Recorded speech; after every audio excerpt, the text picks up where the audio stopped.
Salut à tous, je vous retrouve aujourd'hui pour une vidéo un peu particulière parce qu'en fait aujourd'hui on va pas parler jeux vidéo ou des choses comme ça, on va parler sur un sujet un petit peu plus sérieux qui est l'Alsace en commun. Donc moi je suis alsacien, j'habite à Colmar.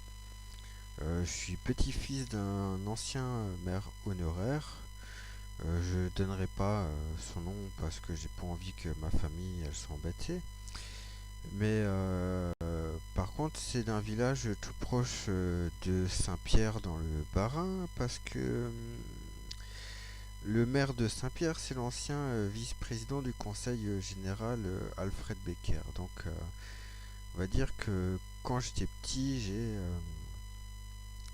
j'ai un peu rencontré tous ces gens et c'est pour ça qu'aujourd'hui, je vais vous parler un petit peu de l'Alsace en commun et que en fait, pourquoi c'est un attrape-nigo. Donc en fait, on va commencer tout de suite par la page, hein. Donc en fait, on nous met un beau logo et tout. En plus, on nous met pas mal de pubs, hein. Je veux dire, au départ, moi, je l'ai vu sur Facebook. Donc ça veut dire que cette pub, faut bien la payer quelque part. Bon, surtout pour un projet que, au départ, les Alsaciens ne veulent pas. Les Alsaciens, ils veulent leur région Alsace, ils veulent sortir du Grand Est, ils n'ont pas demandé à la fusion Haut-Rhin-Bas-Rhin. Alors que, et justement, c'est déjà un projet qui nous avait été soumis par référendum et où, en fait, c'est surtout les Haut-Rhinois qui ont voté non et à cause de ça, ça n'a pas été adopté. Et donc à la suite de ça, on nous a mis dans le Grand Est, hein, un peu comme pour nous punir. Et donc maintenant qu'on est dans le Grand Est, ils veulent nous mettre l'Alsace en commun et que soi-disant ça va être merveilleux et machin chose, va retrouver notre Alsace mais sans sortir du Grand Est et, euh, et qu'on va être plus fort comme ça et blablabla et blablabla et blablabla. Bref, que du faux. Alors, déjà on va commencer par la page, bon, hop, accepter. Donc en fait, y a pas, ici on nous met blablabla, des trucs, voilà un petit peu les commentaires des gens. Alors soi-disant on met tous les commentaires des gens, mais ça je reviendrai après. Donc en fait, déjà le premier truc que je trouve pas normal, alors on nous dit je donne mon avis sur le projet d'une nouvelle collectivité territoriale d'Alsace. Ok. Donc on a un petit bouton je soutiens le projet. Par contre, on n'a pas de bouton je ne soutiens pas le projet. Moi je suis désolé, si c'était vraiment démocratique, il y aurait trois cases, c'est-à-dire je soutiens le projet, je ne soutiens pas le projet, ou je vote blanc en gros. Et, euh, et en plus, ça c'est vraiment très manipulatoire, parce que les gens, la plupart des... Enfin, il y a bien sûr tous les gens qui soutiennent le projet, ils vont cliquer dessus, ce qui est logique, mais il y a des gens qui ne soutiennent pas le projet, mais qui veulent quand même contribuer et ils vont croire que c'est comme quand on doit accepter, par exemple, je sais pas, je télécharge Windows et que en fait, pour pouvoir l'utiliser, on me dit est-ce que vous acceptez le règlement et tout ça. Et ça, je suis sûr qu'il y a beaucoup de gens qui se sont fait avoir, qui ne soutiennent pas le projet et qui ont cliqué là-dessus. Et dans tous les cas, c'est pas démocratique parce qu'alors, euh, je veux dire, les gens qui ne soutiennent pas le projet et qui peuvent aussi se faire avoir avec ça, peut-être qu'ils vont pas commenter parce qu'ils soutiennent pas le projet. Et donc en fait, ils vont croire qu'il faut cliquer là-dessus pour pouvoir valider et ils vont dire bah non, je soutiens pas le projet. Et donc pour ça, je vais rien remplir. Donc après, on nous demande nom, prénom, email et bien sûr le département. Alors déjà, je comprends pas pourquoi ils nous marquent là autre, parce que je suis désolé, mais pourquoi autre? Ça concerne que les Alsaciens, ça concerne pas les autres, hein. Enfin voilà. Et donc après, votre avis, vos propositions, et c'est facultatif, hein. En gros, tout ce qu'on veut ici, c'est qu'on ait le plus de clics, je soutiens le projet. Et ça, je veux dire, on nous a pas dit qu'il y aurait un référendum ou un vote ou quoi que ce soit, hein. Donc en fait, en gros, le vote, c'est ça. Et donc en fait, moi je vois déjà le truc bien gros d'avance, c'est que en fait, on va nous dire oui, il y a, on va dire, je sais pas, 10 000 personnes qui ont laissé un avis. Et il y en a tant et tant qui ont, qui soutiennent le projet. Alors justement, on peut voir ça. Il y a 7457 personnes qui s'expriment sur le sujet et 6926 qui soutiennent le projet.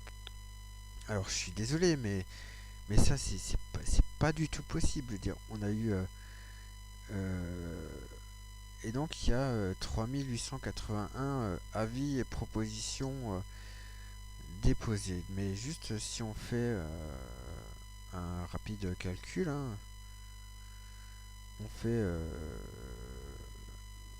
Attendez, comment on calcule de nouveau les pourcentages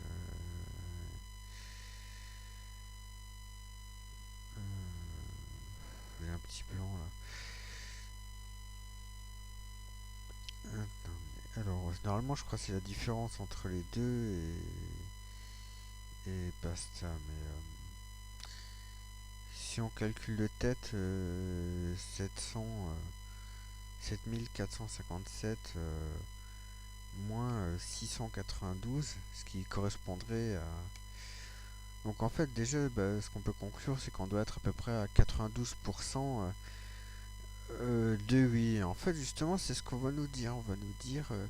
parce que ce qu'il faut bien comprendre, c'est que là, on nous dit il y a 7457 personnes qui s'expriment sur le sujet.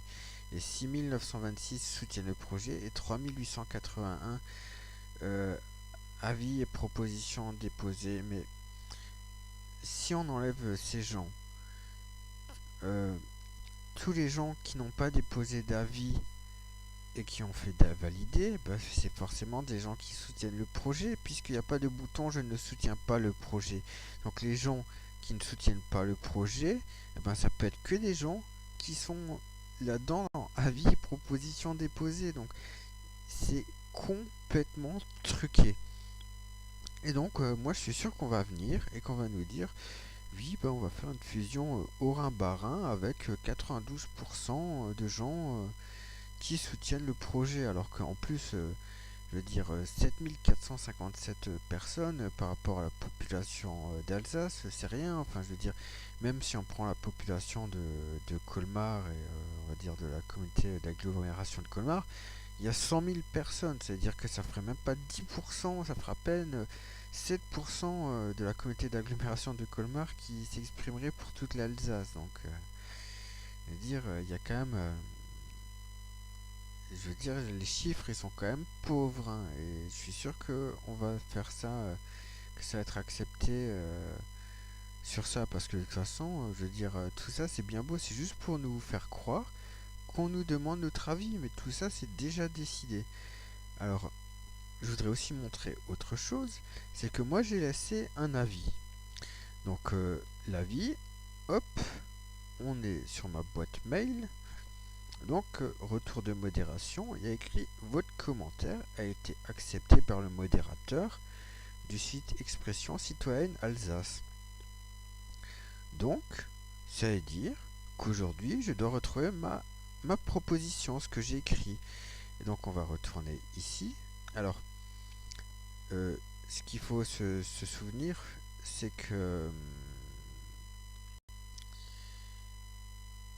qu'en fait ici ce que j'ai publié, on lira ça après, j'ai publié ça le 27 avril à 22h26. Enfin, moi je l'ai écrit à 19h43, mais ça a été publié à 22h26. Donc ici on va chercher un peu. Donc ici à la limite on pourrait dire bon, ils mettent que les trucs qui sont cool, on va dire, qui les arrangent. Mais enfin, même si là il y en a pas, même si ça aussi, mais je veux dire tout ça, c'est juste, il n'y a pas vraiment d'argument. Enfin, si les préoccupations sont à son lieu des Alsaciens, ok. Raison de dire blablabla, blablabla, voilà. Mais je veux dire, la vie, il est un petit peu moins, comment dire, moins précis que le mien. Alors si on va lire tous les avis et propositions, on va rechercher le mien. Normalement, on devrait le retrouver, hein, puisque c'est quand même classé enfin, là, c'est un petit peu le bordel quand même. Mais avant, c'était classé. Attendez que je vérifie. Bref. Donc, on va descendre. On va chercher un petit peu, hein, le 27. Parce que tout ça, c'est le 28. Hein, donc, comme on le voit, hein, quand même pas mal de trucs du 28. Hein. Ça doit être pratiquement tous les commentaires aujourd'hui, peut-être à part ceux qui disent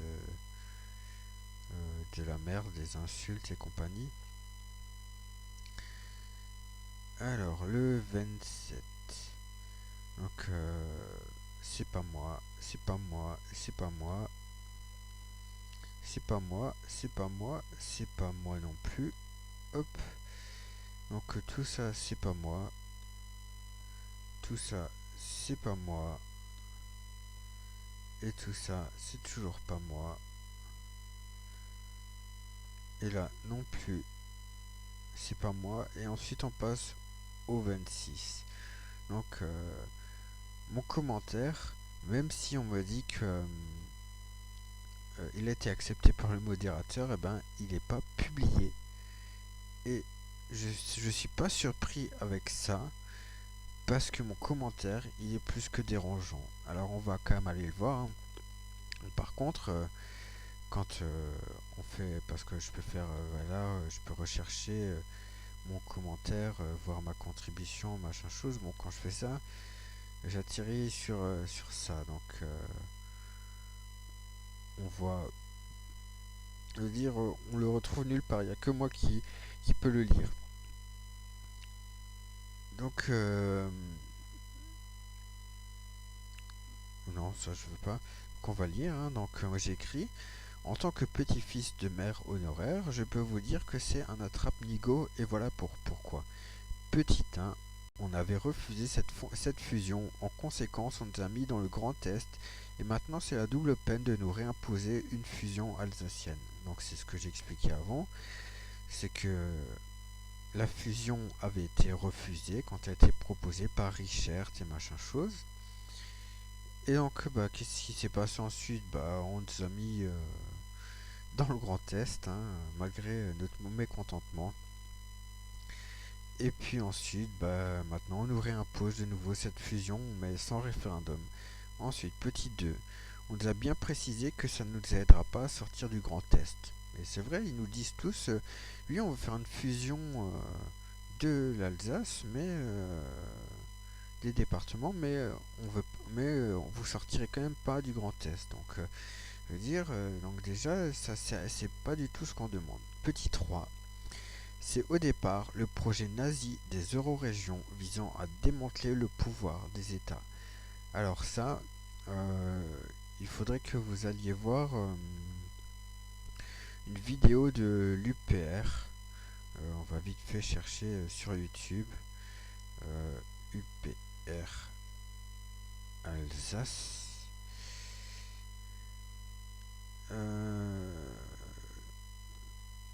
C'était...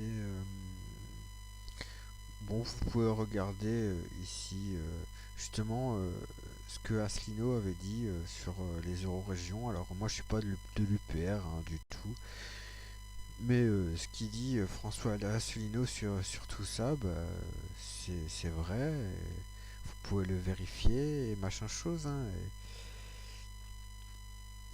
et donc, je vous conseillerais juste de vous reporter, d'aller sur ces reportages comme c'était celui-là, Alsace indépendante, début du démantèlement de la France, le reportage.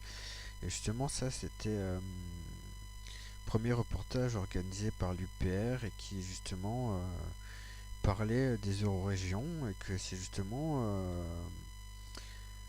un projet nazi au départ et personne ne le conteste hein, parce que c'est la vérité.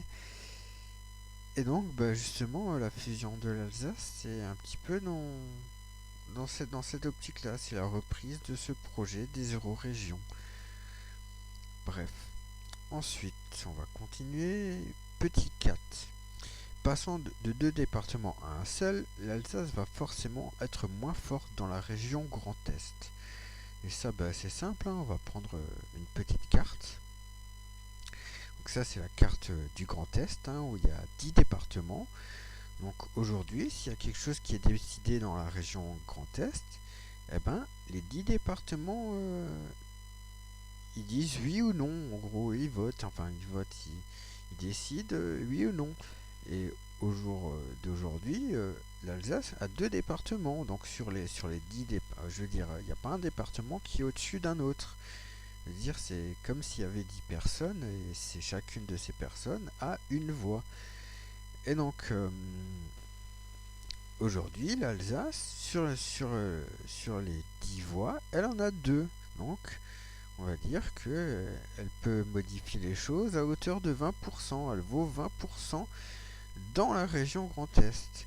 Mais si aujourd'hui on fait une fusion Bas-Rhin-Haut-Rhin, eh ben, il n'y aura plus que 9 départements et l'Alsace, elle comptera plus que pour une voix sur 9. Et une voix sur 9, eh ben, c'est en dessous c'est à peine au-dessus de 10%. D'accord. Sauf que là, on passe de 20% à peine 12%. Donc, de toute façon, on passe de 2 voix sur 10 à une voix sur 9. Et donc, forcément, bah, on se peut avoir. Hein. C'est déjà pour ça qu'il faut refuser. Parce que, alors, ok, euh, ce qui est aussi fait depuis des années, c'est qu'il y a tout le temps une petite guerre au Rhin-Bas-Rhin. Alors les élus, ils se mettent du Bas-Rhin, du Haut-Rhin, ils se mettent jamais d'accord. Alors ce qui fait que là, justement, tout ça c'est un petit peu truqué. C'est-à-dire que maintenant, bah, les gens ils se disent, bah oui, bah, maintenant on répondra à tous les Alsaciens d'une seule voix. Ok, mais on répondra d'une seule et une seule même voix. Alors que si on gardait Bas-Rhin, Haut-Rhin et que nos élus, ouais, ils étaient moins cons ou moins prostitués au système, ou alors qu'on les dégageait parce qu'ils valent rien, eh ben, on aurait des élus qui seraient d'accord ensemble, et donc on aurait 2 voix sur 10 à chaque truc, et on pourrait changer un petit peu plus notre destin. Alors que là, je veux dire là, si on accepte cette fusion, on va se faire écraser. Je veux dire là, en Lorraine, ils ont plus de départements que nous, ici aussi. Tous ces gens, ils vont nous écraser. Et nous, petits Alsaciens, on va être comme des cons et on va aller se faire foutre. Donc je veux dire, même un enfant de 5 ans, il comprendrait ça, c'est logique. Et voilà, en gros. Donc ensuite, on va passer à la suite. Petit 5. On ne va pas licencier les gens dans les administrations, on va donc réaffecter les gens, ce qui ne va rien changer au millefeuille administratif.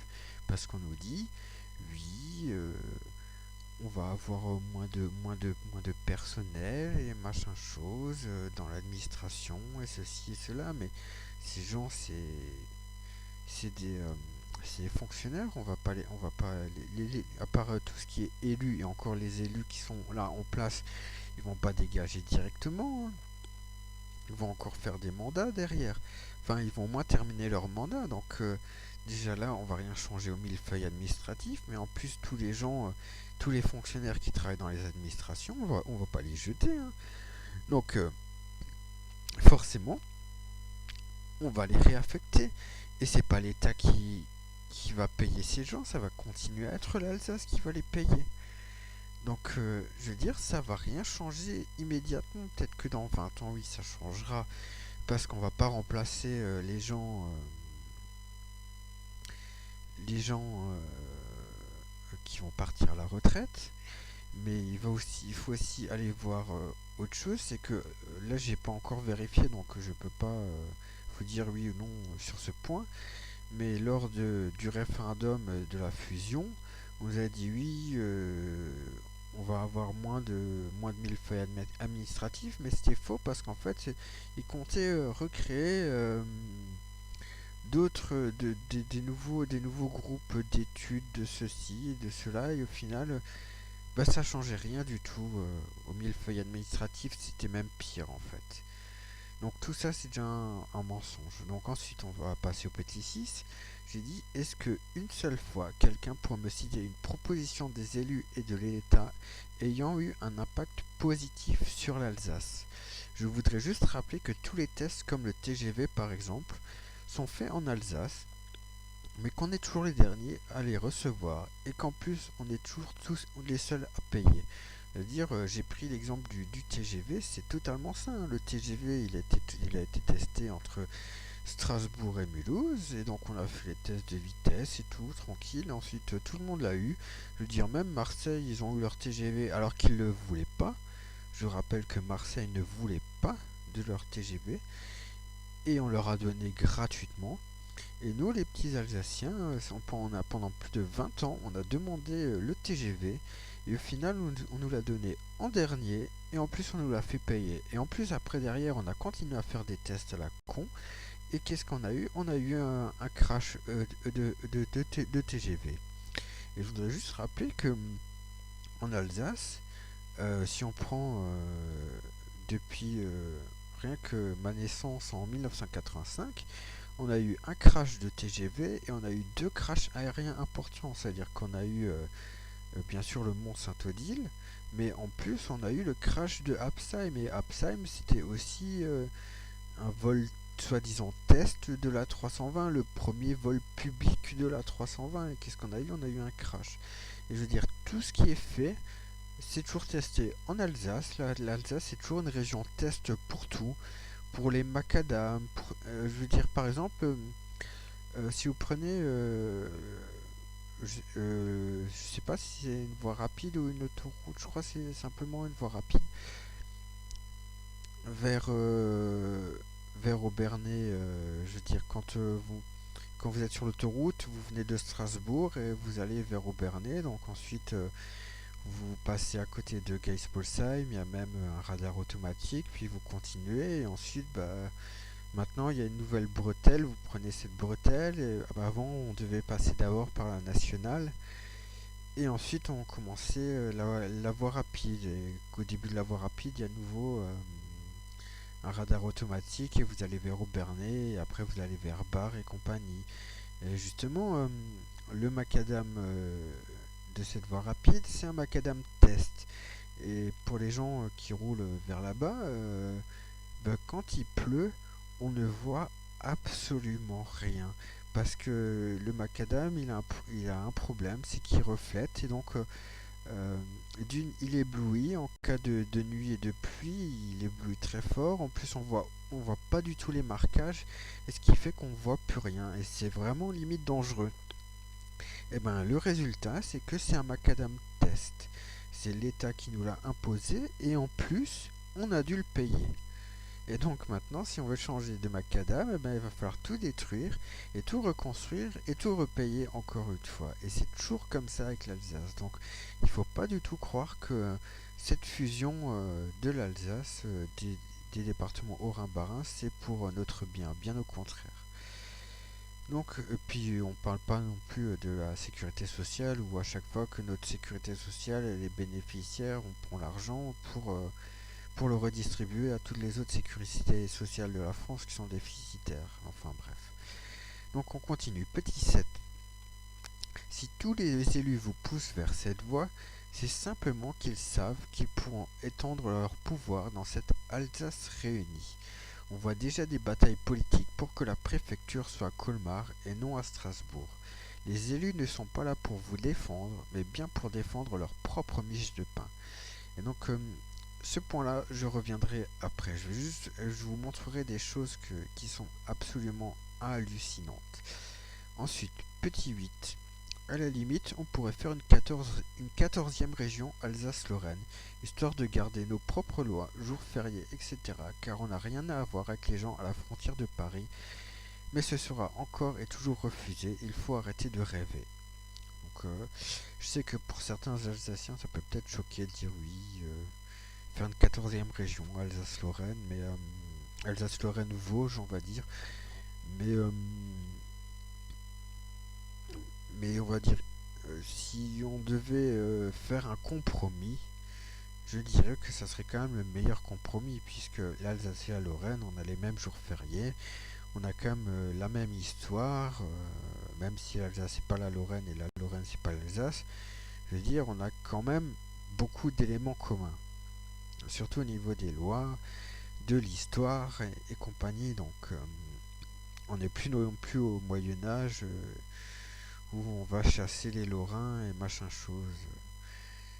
Mais bon, de toute façon, ça sera même une chose comme ça serait refusé parce qu'ils veulent rester à 13 régions. Mais ça, je préfère regarder pour moi sur cette chaîne. Pourquoi? Parce que c'est un peu trop dérangeant et là je suis sur ma chaîne officielle, donc j'ai pas envie de me la faire striker. Et donc, conclusion. Si vous aimez l'Alsace, il faut être contre. Depuis des siècles, c'est Haut-Rhin et Bas-Rhin, et ça a toujours très bien marché comme cela. Et c'est en vérité la conclusion, hein, ça a toujours été Haut-Rhin, Bas-Rhin, d'ailleurs. Enfin, moi je suis barinois, mais je vis dans le Haut-Rhin maintenant, et dans le Haut-Rhin, je sais que les gens, c'est pas du tout méchant ce que je vais dire, mais les gens disent que tout est meilleur dans le Haut-Rhin, les vins et tout, machin chose, et il y a toujours eu, va dire, c'est comme entre l'Alsace et la Lorraine, c'est des vieux trucs de Moyen-Âge, mais il y a toujours eu une concurrence. Oui, le Bas-Rhin c'est mieux, ou le Haut-Rhin c'est mieux, et blablabla, et blablabla, et blablabla. C'est d'ailleurs pour ça que on veut aussi que la préfecture soit, s'il y avait une Alsace réunie, que la préfecture soit à Colmar et pas à Strasbourg, et blablabla. Bref. Et donc là on va revenir sur le septième point, sur les élus. Je vais revenir simplement sur deux élus. Alors le premier c'est un élu du Bas-Rhin, d'accord. C'est monsieur Bernard Fischer, le premier vice-président du conseil départemental. Alors ce monsieur qui connaît mon grand-père, qui je le rappelle est un ancien maire honoraire, qui est déjà venu manger à la maison, et ce monsieur, il a fait construire, c'est aussi le maire de Aubernais, et il a fait construire une piscine en 2011 ou ouais 2011. Et donc moi j'ai travaillé dans cette piscine, donc j'ai donné ma candidature et tout, et donc j'ai été accepté, et donc en fait je devais être surveillant de bassin. Et donc, surveillant de bassin, c'est pas tout à fait maître nageur, c'est-à-dire que je peux surveiller le bassin, mais je peux pas enseigner, d'accord. Et en fait, au lieu de ça, on m'a fait en gros nettoyer les chiottes et les vestiaires pendant je sais pas combien, pendant tout le temps. En fait, j'ai jamais surveillé, pas une seule fois. Et en fait, j'ai même commencé à travailler avant que la piscine elle ouvre. Et donc, en fait, je vous donnerai un exemple. C'est qu'en fait, on m'a demandé ma taille de short, ma taille de t-shirt, ma taille de claquettes, enfin ma taille de chaussures. Et donc en fait, moi je croyais, surtout pour les chaussures, que ça allait être comme à la communauté urbaine de Strasbourg, c'est-à-dire que la communauté urbaine de Strasbourg, j'ai travaillé un été dans les piscines, et donc euh,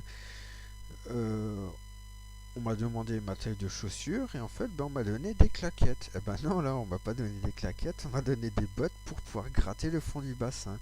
Et c'est-à-dire qu'on a gratté le fond du bassin avec de l'acide, et on n'avait même pas le droit à des lunettes de protection. Et le seul jour où on a eu le droit à des lunettes de protection, c'est quand j'ai oublié le nom, mais l'agence sanitaire est venue vérifier que tout était en règle. Voilà.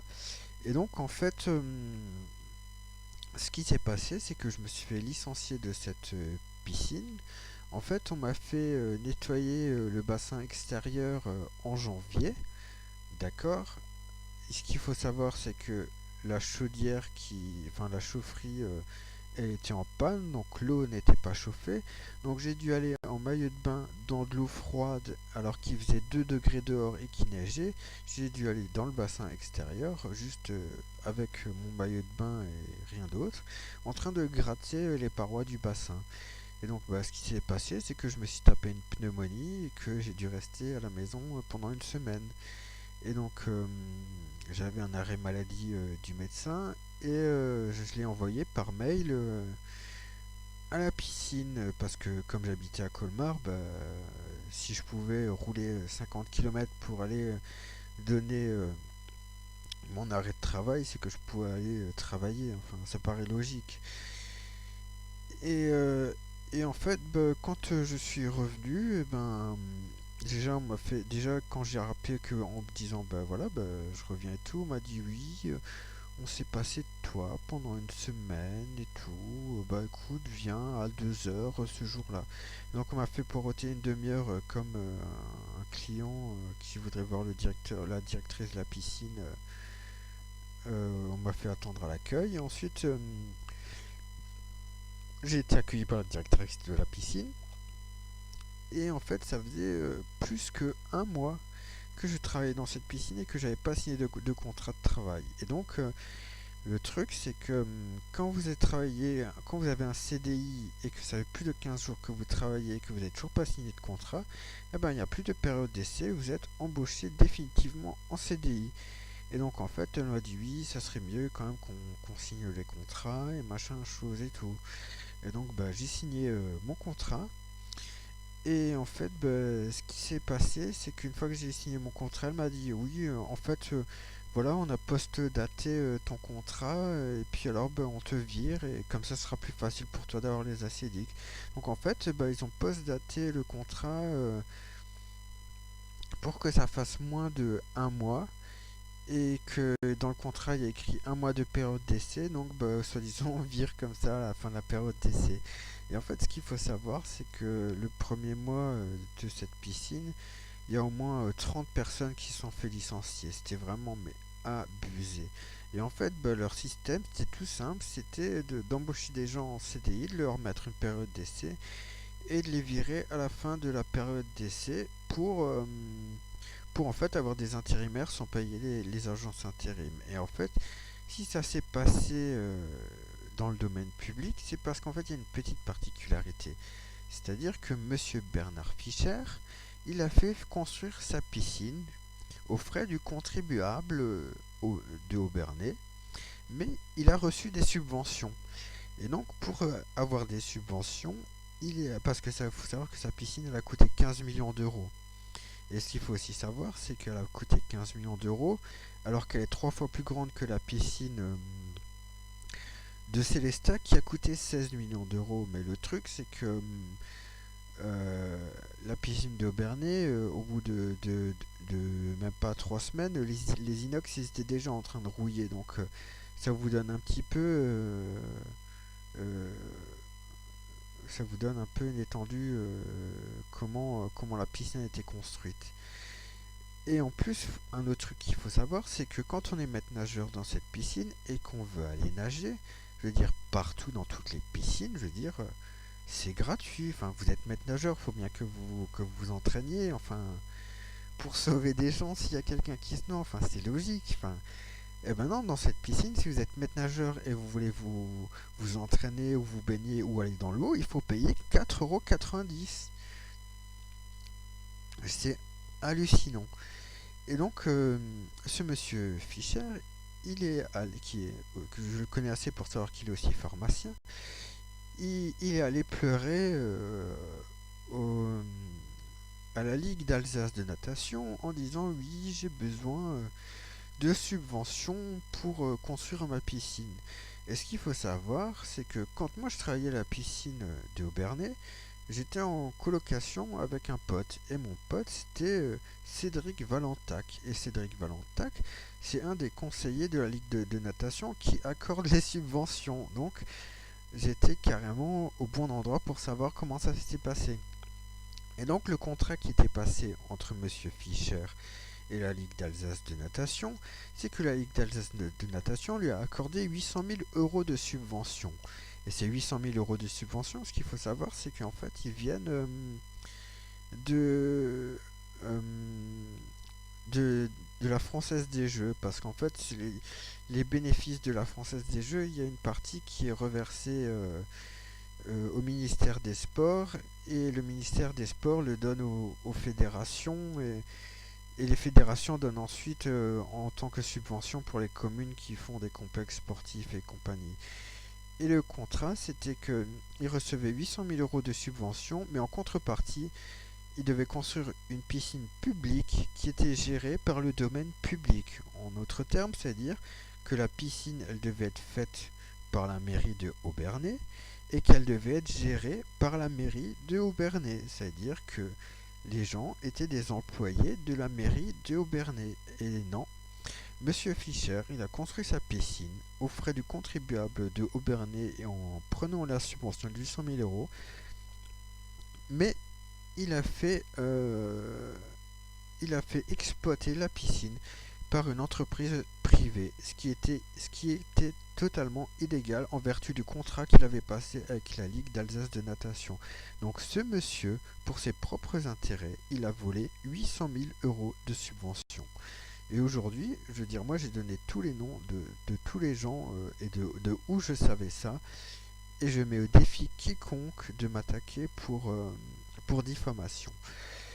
Et donc, de toute façon, ces 800 000 euros de subvention, on les retrouve. Hein. Je veux dire, tout ça c'est du domaine public. Hein. Je veux dire, c'est du secret de polichinelle, c'est pas des papiers qui disparaissent. C'est des choses qui sont signées et qui sont très claires. Et justement, je peux prouver que c'est bien exploité par une entreprise privée. René, alors, j'ai même oublié comment ça s'appelait, l'eau aquatique. Alors, il y a pince, il y a un site web. Il doit y avoir écrit par qui c'est géré.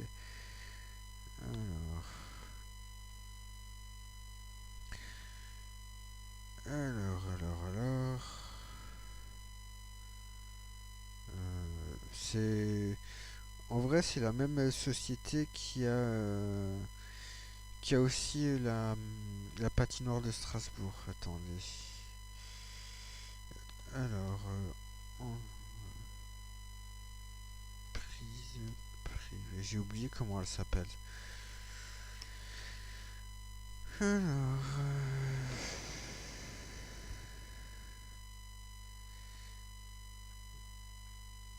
blablabla. Alors, ce qu'il faut aussi savoir, c'est que cette entreprise, hein, elle avait demandé au club de natation de Aubernais 75 000 euros par an pour pouvoir exploiter les lignes. Et je veux dire, ça, c'est du n'importe quoi. Parce que ça a même failli couler le club. Alors, visiblement, ça a changé depuis. Parce qu'avant, c'était aussi la même société qui gérait les spectacles de Dieudonné. Et non, c'est pas ça. Hein. Ah non, non, Crystal Piscine, c'est pas du tout ça. Alors, on va taper exploitant. Parce que de toute façon, je veux dire, c'est ce qu'on appelle une concession. C'est-à-dire qu'il y a un appel d'offres et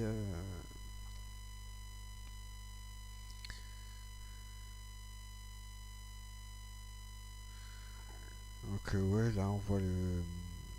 Bref, c'est bizarre. Peut-être dans info. Euh, Normalement, l'exploitant il devrait être quelque part, à moins que ça soit ça.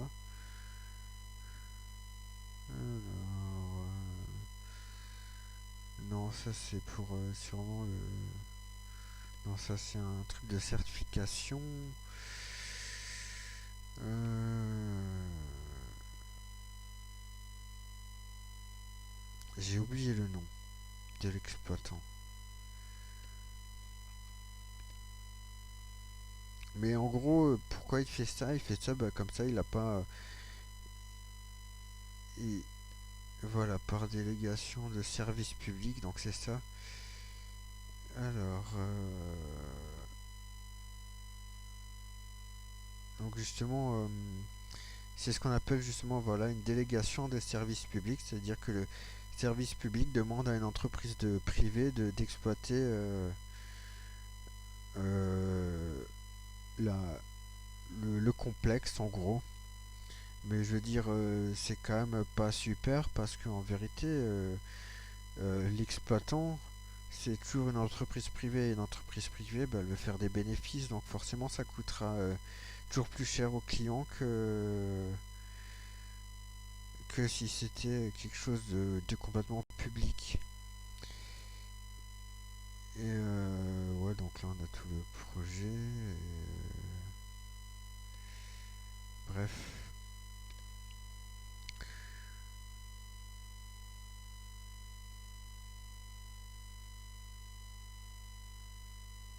Voilà, donc là aussi, ce qui est intéressant, c'est en plus, je veux dire, l'entreprise privée qui exploite la piscine Léo Bernet, elle reçoit 250 000 euros de subvention de la communauté urbaine. Enfin, c'est pas là, c'est la communauté de communes en fait. Et ouais, c'est vraiment du n'importe quoi. Et donc en fait, bah lui, en gros, bah vous voyez bien Bernard Fischer, donc on voit bien donc société Ellipse. Alors avant, elle s'appelait pas Ellipse, elle s'appelait autre chose. Maintenant, c'est la société Ellipse. Et donc voilà, donc lui il dit oui, voilà, donc ça coûtera 60% du coût actuel de fonctionnement de la piscine Tournesol, mais donc en fait, bah justement, elle aurait dit oui, ça coûte moins cher et machin chose, ben forcément que ça coûte moins cher puisqu'il a plus à payer le personnel à part à part les maîtres nageurs qui sont titulaires du concours d'État. Mais je veux dire, donc lui, tous les agents d'entretien et tout, lui, il paye plus. Tout ça, c'est plus que payé par la société Ellipse qui paye une misère et qui en plus embauche les gens et les vire comme des malpropres derrière, comme ça a été fait. Et tout ça pour payer les gens le moins possible, pour payer le moins possible. Et voilà, donc en fait, on a un appauvrissement des gens qui travaillent dans les piscines à cause de ça. Et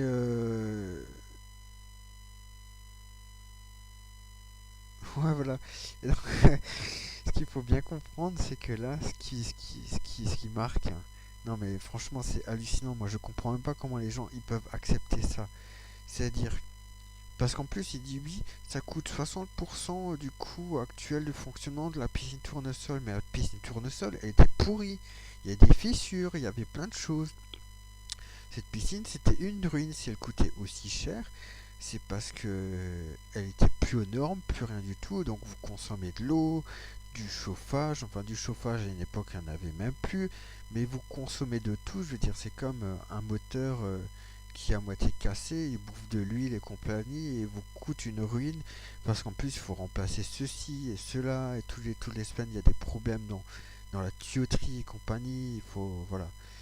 Et donc là, ce qui marque, c'est que d'une, il donne 250 000 euros à une entreprise privée, c'est-à-dire que c'est de l'argent public donné à une entreprise privée pour son fonctionnement, et en plus, il donne 201 175 euros pour l'accueil des clubs et des scolaires.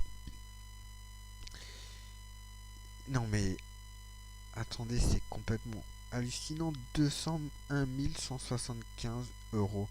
C'est en fait le prix qui exige justement et le prix exigé l'exploitant pour l'accueil des clubs et des scolaires. En gros, pour bien que vous compreniez le truc, c'est-à-dire que Bernard Fischer, il fait construire sa piscine aux frais des citoyens de Aubernais. Et donc, en plus, il prend 800 000 euros de subvention.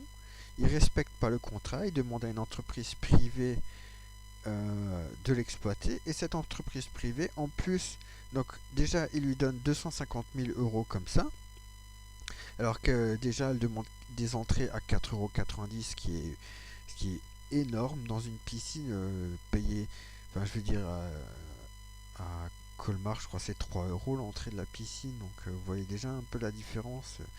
C'est 60% d'écart de prix pour une piscine qui est mal construite, qui est nulle. Et, mais en plus, l'exploitant à qui file la piscine, il, l'exploitant lui demande 201 175 euros qui devraient être payés bien sûr par les habitants de Haut-Bernay. Tout ça pour louer des lignes, d'accord, des lignes du bassin pour le club et les scolaires. C'est-à-dire que quand vos enfants ils vont à la piscine de Bernay pour apprendre à nager avec l'école, et ben pour ce service, la commune paye 201 000 euros. Tout ça simplement pour louer des lignes. On ne parle même pas pour payer le personnel ou des choses comme ça, c'est simplement pour louer deux trois lignes comme ça pour faire nager les gosses. Non mais c'est un prix mais tout à fait exorbitant, c'est hallucinant. Donc lui il dit oui, ça coûtera 60% du coût annuel, machin chose, mais vous vous rendez compte? C'est-à-dire que là déjà il y a 450 000 euros qui sont donnés à l'entreprise privée qui en plus fait payer euh, ses, euh, ses entrées plus cher que dans toutes les autres piscines et qui en plus paye très mal tous ces, euh, tous ces employés et les traite comme de la merde. Parce que moi je peux vous le dire, ayant travaillé là-bas, on vous traite comme de la merde. Et donc, bah, tout simplement, déjà ça vous donne une idée un peu des gens qui peuvent siéger au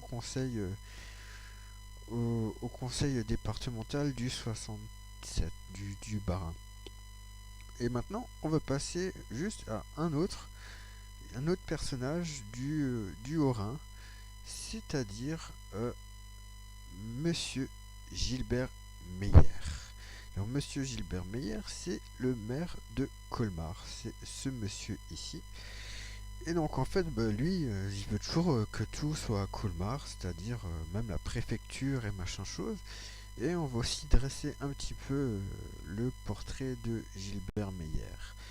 Alors, ce qu'il faut savoir sur lui, c'est que c'est d'une part le maire de Colmar, et que Colmar a une spécificité, c'est Vialis. Et Vialis, c'est en gros l'entreprise communale de, de distribution d'énergie et qui fait aussi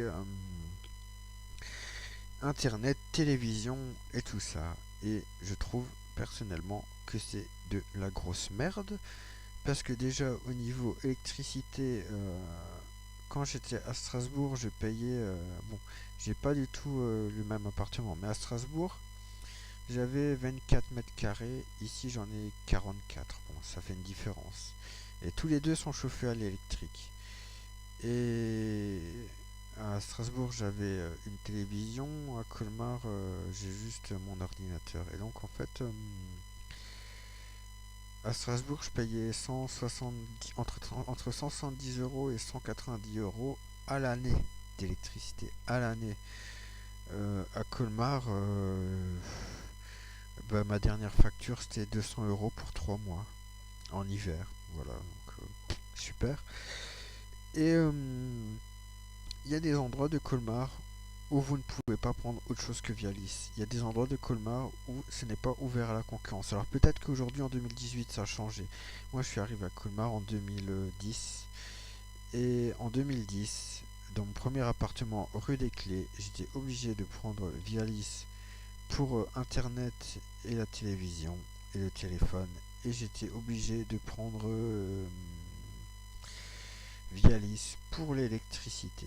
Et euh, juste un exemple, pour Internet, avec téléphone et la télévision, j'en avais pour 56 euros par mois.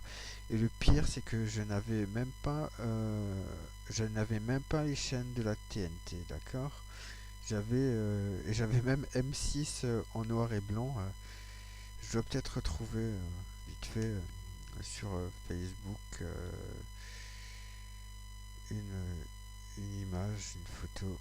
Hop, album. Alors, blablabla.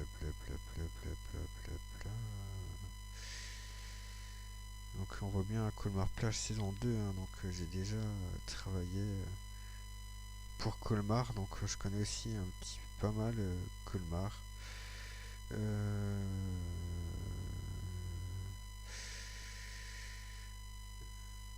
C'était ici. Alors, blablabla. Donc voilà, voilà un peu à l'époque ce que nous promettait, hein, offre décoiffante et voilà ce que j'avais sur ma télévision. Donc, on voit bien M6 en noir et blanc, un super Vialis, des champions du monde. Et donc pour ça, je payais 56 euros. Là aussi, c'est l'appartement avec Cédric Valentac, hein, comme ça on pourra pas dire que non. J'ai raconté de la merde sur Bernard Fischer. Non, je connais Cédric Valentac qui était conseiller de la Ligue de natation et qui donnait, d'ailleurs il est ici, hein, qui donnait les subventions à Monsieur Fischer. Et donc, en fait, si c'était comme ça, c'est parce qu'en fait il y avait avec Vialis qu'on pouvait rien prendre d'autre. C'est parce qu'il y avait un décret municipal qui disait qu'en fait on n'avait pas le droit, tout simplement. Et justement, qui était fait par le maire. Et devinez qui est le président de Vialis. Eh ben c'est Gilbert Meyer.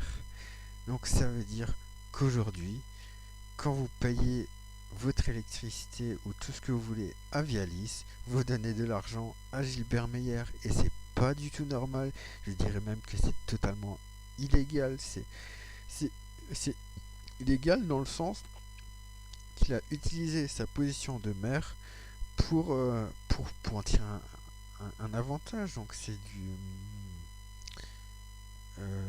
j'ai oublié le nom maintenant, mais c'est totalement illégal. Et je veux dire, et monsieur Gilbert Meyer, c'est quelqu'un qui est tout le temps dans les choses illégales. On va regarder, c'est quelqu'un qui a fait annuler euh, les élections à Colmar pour tricherie, hein. Je veux dire, aujourd'hui, le mec, il est toujours maire.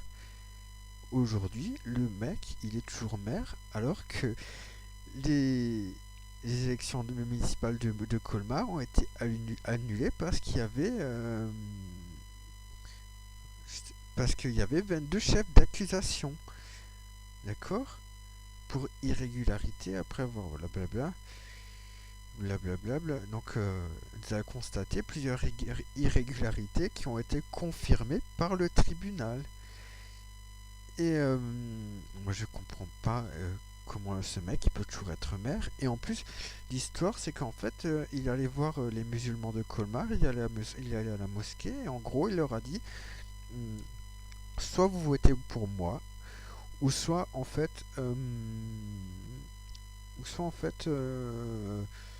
si je suis élu maire, je vous retire les subventions.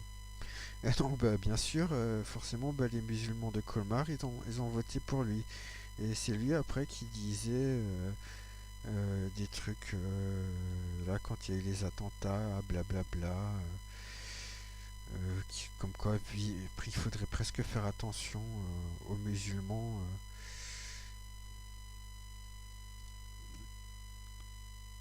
Voilà, la France est en guerre. Non mais je veux dire, le mec, il est allé voir les musulmans en leur faisant du chantage, et après, quand il y a les attentats, il ose encore dire, ouais, la France est en guerre et machin chose. Et il n'y a pas que ça, il y a aussi, à chaque fois qu'il y a Noël, il y a des panneaux publicitaires à Colmar, où il y a écrit comme quoi le conseil municipal vous souhaite un joyeux Noël, mais un tableau, un panneau publicitaire comme ça coûte extrêmement cher et tout ça. C'est ce qu'on doit payer dans nos impôts locaux, hein. Et tout ça, c'est juste pour se faire de la pub. Au début, au début, il a même été, au tout début, il avait même marqué Gilbert Meyer vous souhaite un joyeux Noël, mais après ça a été interdit. Et, euh, et c'est pour ça que maintenant il écrit le conseil municipal. Mais tout ça, c'est une manière de se faire de la pub pour lui-même, comme ça, aux frais du contribuable. Et visiblement, ça gêne personne, hein. Et et il y a aussi plein de choses, d'autres trucs qui sont totalement illégales. C'est que par exemple le pont des nénuphars à Colmar. Hop, Colmar. La percée des nénuphars. Donc, c'était. Alors, on est venu avec ça. Et en fait, oui, le pont, il a été refait. D'accord, pour 5 millions d'euros. Euh, mais il a été déclaré illégal par le tribunal administratif. Alors, c'est quoi ça? Euh,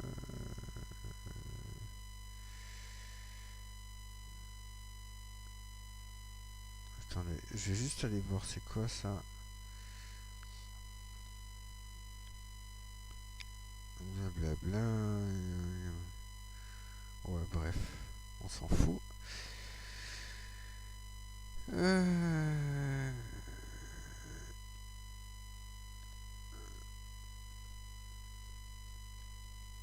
Alors, putain, mais casse les couilles. Voilà, donc voilà. Donc là, c'est écrit la percée des nénuphars, le plan d'alignement de la rue des Animaux annulé par la justice. La ville sanctionnée pour une erreur de droit lors de l'audience publique du tribunal administratif.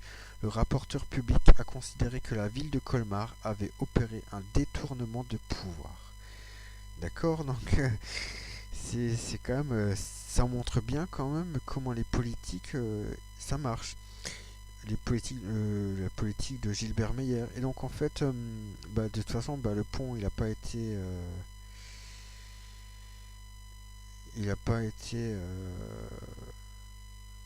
comment dire,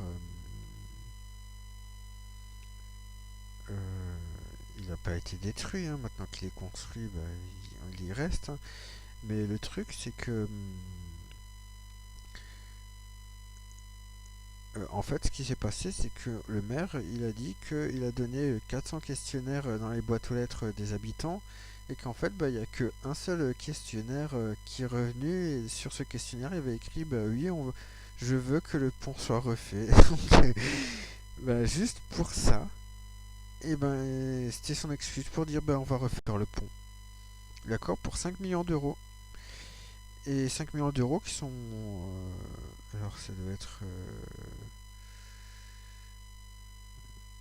blablabla... blablabla...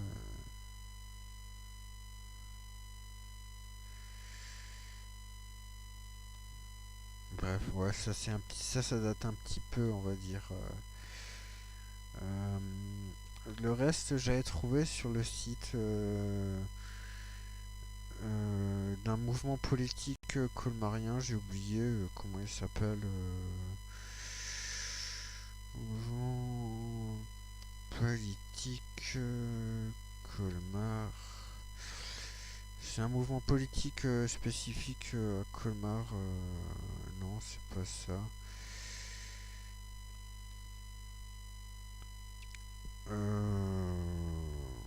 Non, c'était pas...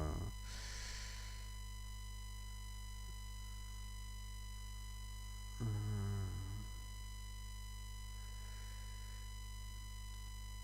Peut-être que je le retrouvais ici. Alors... Ah, c'était ça, je sais plus comment... Je me souviens que c'était Bertrand Burger, mais... euh, je me souviens plus comment il s'appelle son parti politique, mais en gros, c'est sur le site de son parti politique que j'avais trouvé toutes ces informations-là. Alors...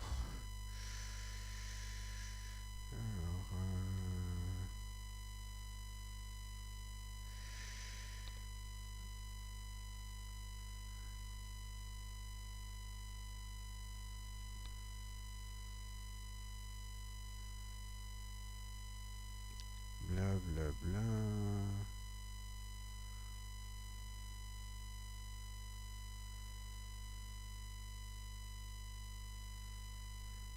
Bref, ouais, bon. Visiblement, voilà, bah, il s'est rallié à Macron, donc maintenant son ancien parti. Ah, c'est peut-être ça, Colmar veut bouger. Euh,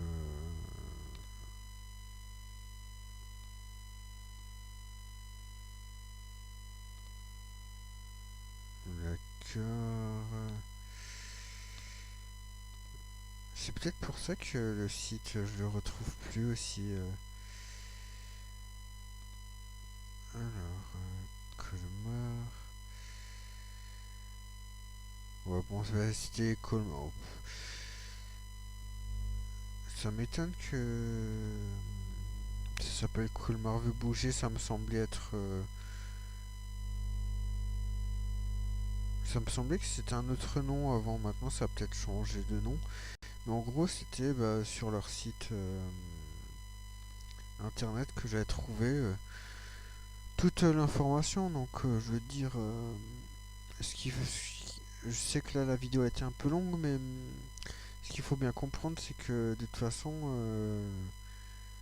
il faut pas compter sur ces élus. Je veux dire, là, j'ai juste pris deux exemples, mais deux exemples, on va dire faciles. Mais je veux dire, ils sont à peu près tous pareils. Donc quand ils se mettent tous d'une voix à vous dire oui, la fusion Orin-Barin, c'est magnifique. Non, non, c'est pas magnifique.